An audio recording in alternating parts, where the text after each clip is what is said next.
¿Cuál era el proceso creativo de Manuel Zapata Olivella para escribir sus novelas? Por ejemplo, para escribir Changó, el Gran Putas, novela que le tomó 20 años en escribir al investigar la historia y la mitología de los pueblos africanos. Bueno, hablar de este punto me parece un poco complejo cuando Manuel fue muy prolífico e incursionó en diferentes géneros. Y recordemos que no es lo mismo el proceso creativo de una novela para un cuento o para un ensayo crítico. En ese sentido yo considero, y como ya le dije hace unos segundos, que el viaje fue parte crucial de ese proceso de escritura. Y más que todo, un viaje atravesado por no solo la necesidad de conocer, sino también hablar con las personas. Es así que yo considero importante puntualizar la creación de dos instituciones. La primera en 1947, el Centro de Estudios Afrocolombianos, y la segunda en 1973, la Fundación Colombiana de Investigaciones Folclóricas. Con ambos centros de estudio, Manuel desarrolló a lo largo de toda su vida varios trabajos de campo, donde visitaba las regiones y hacía etnografía. Entrevistaba a los habitantes y les preguntaba, por ejemplo, acerca de sus costumbres, sus creencias religiosas, sus formas de cosechar, los alimentos que consumían, sus formas de construir una casa, etc. Y en ese sentido, él tomó o retomó más bien toda esa etnografía y la aplicó en cada una de sus historias. Por ejemplo, en Tierra Mojada narra la travesía de una familia de roceros, en Chambacú Corral de Negros narra las dinámicas de vida del ya desaparecido barrio Chambacú de Cartagena y cómo ellos atravesaban discriminación racial. O por ejemplo, en Hemingway el cazador de la muerte documenta un poco todo lo que conoció cuando visitó África en 1974. Usted me mencionaba el proceso creativo para el Changó el Gran Putas. Por supuesto, le tomó 20 años y él lo que hacía era llenar un montón de fichas.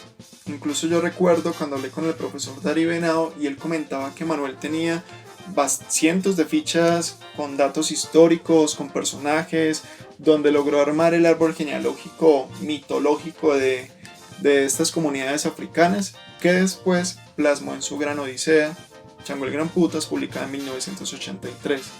En ese sentido, me parece que el proceso creativo se basaba fundamentalmente en conocer y a partir de allí escribir.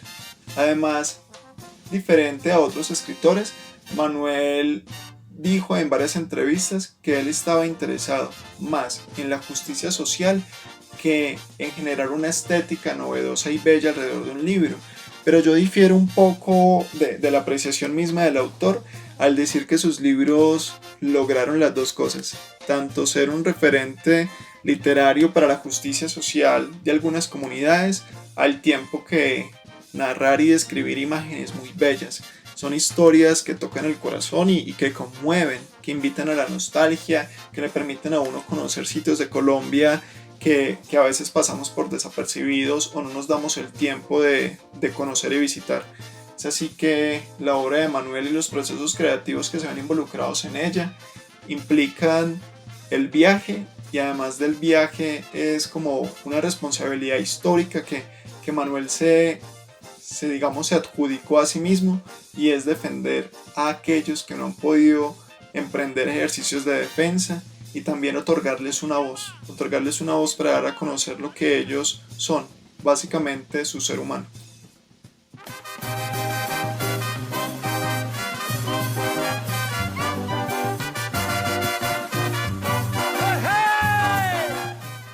Cuéntenos, ¿qué autores influenciaron el pensamiento y la escritura de Manuel Zapata Olivella? Bueno, para un autor como Manuel Zapata Olivella las influencias vienen de todos los campos disciplinares, era un cosmopolita. Si vamos como en orden cronológico, cuando era joven y emprendió su viaje en 1943, él menciona a varios autores, entre ellos Payne Istrati, Joseph Conrad, Jack London, Pierre Loti. Más adelante, en 1947, conoce aLaston Hughes y allí en adelante empezará como un mapa bastante amplio de puentes, diálogos y redes académicas. En 1952, cuando viajó a China, tuvo la oportunidad de conocer a Diego Montaña Cuéllar, al poeta chileno Pablo Neruda, también a los académicos colombianos Estanislao Zuleta. Y un poco más amplio en el contexto colombiano, él tuvo bastante afinidad y amistad con Arnoldo Palacios, Jorge Artel, Germán Arciniegas, León de Grave. Es decir que la lista en verdad es bastante amplia. Gabriel García Márquez incluso sostuvo comunicaciones con el Nobel peruano Mario Vargas Llosa.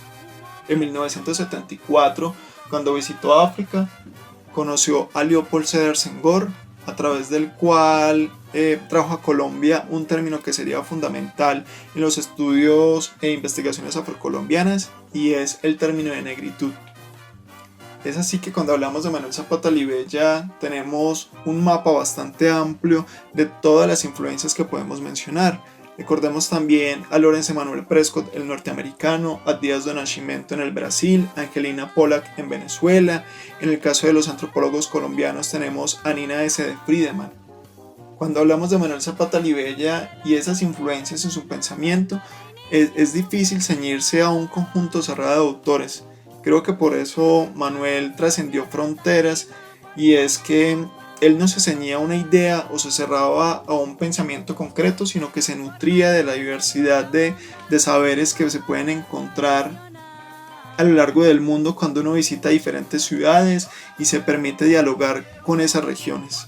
Eso es algo fundamental, y me parece importante destacar cómo un hombre está abierto al pensamiento, y es precisamente esa apertura y al saber lo que nutre su saber.